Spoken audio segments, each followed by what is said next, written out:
So I want to talk about April theory because obviously it's April and a lot of people online start talking about April theory in April. But essentially I kind of want to talk about it from a different perspective. So basically April theory is the idea that your year really starts, or it starts to speed up when you hit April. So from January to April, we traditionally have New Year, but a lot of people believe that that's when you're kind of coming out the back end of last year.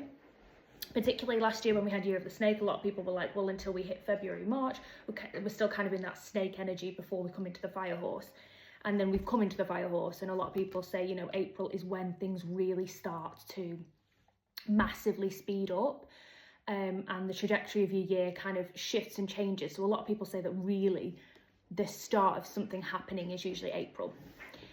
So what I kind of wanted to talk about is the idea that April to January, the whole pan of the year can change. But I think what's really important is when you hit April and you're thinking about the April theory, like when is something going to start, that we also use it as an opportunity to think about what we have achieved, because often we marker things in arbitrary ways, like, did I get a house? Did I get a husband? Did I get pregnant? Did I get that new job? But when you reflect from this April to your last April, what has happened? Because usually there is always growth, even in insignificant ways. So I'll use my example because I know you're dying to hear about my example. So essentially, this time last year, I was currently in a relationship, and I was heading towards a breakup. So I've nearly been single a year now. I also had a very different job this time last year, and I was in a very different headspace where I was just kind of ploughing on with that job.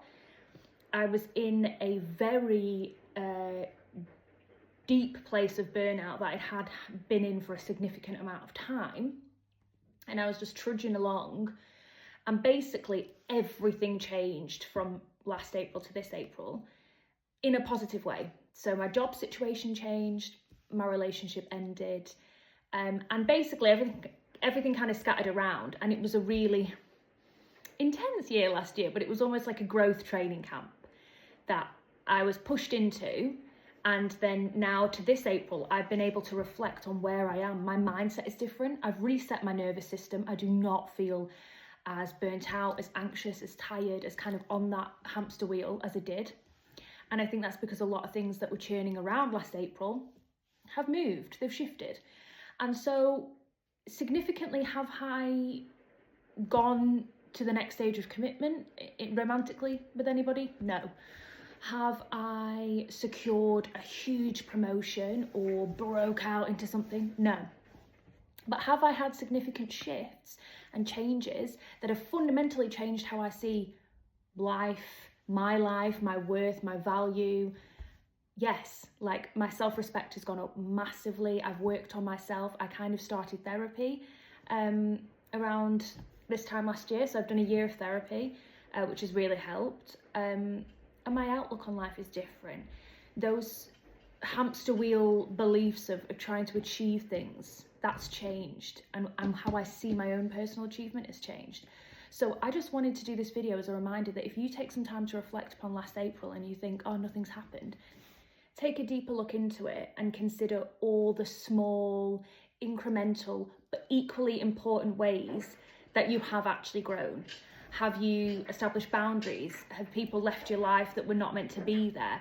Have you got better connections at work? Have you worked through things? Have you got a better relationship with your partner? Do you spend more time with your children? Have you hit a better fitness goal than you did last year?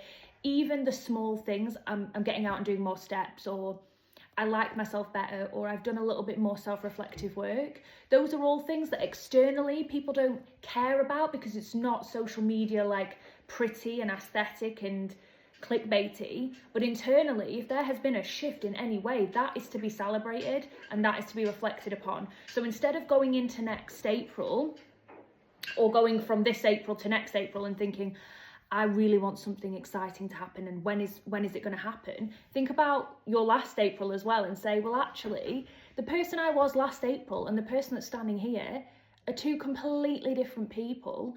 And even in small ways, I have grown, I've become a better person. So reward and appreciate the journey while you're on it, instead of always looking ahead to the next exciting patch, because sometimes the smaller things will end up being the most significant to you.